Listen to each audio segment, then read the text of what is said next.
The development of Italian Euroscepticism is a stunning event. This was certainly the most Europhile, the most passionately committed of the larger countries.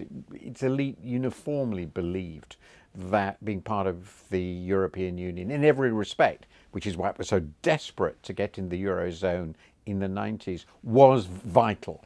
So what's gone wrong? Well, essentially, its performance in the eurozone. It had a very, very deep crisis after 2007. GDP per head fell by about 10%. GDP per head looks like getting back to 2007 levels sometime in the middle of the 2020s. The debt is over 130% of GDP.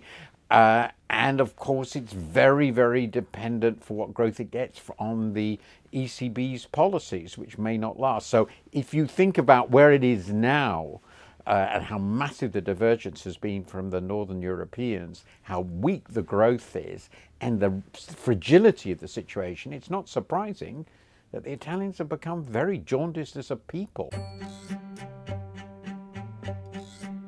The crucial thing to understand now as a result of this election is that the established parties have been demolished. And now, of course, we have Cinque Stelle, the Five-Star Movement, and the Northern League together likely to form a government.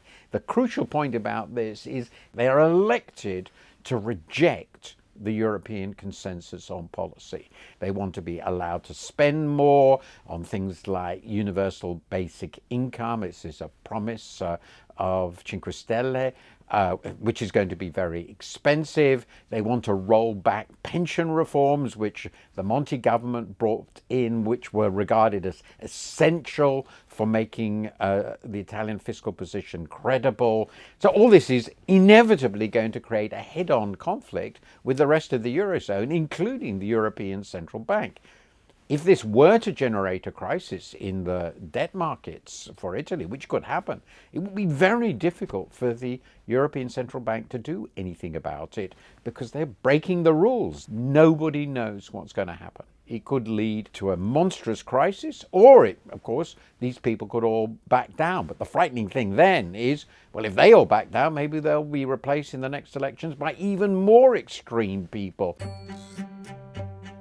The optimistic view about the future is the Italian economy is actually improving, and it will continue to improve with luck as long as the Eurozone does well.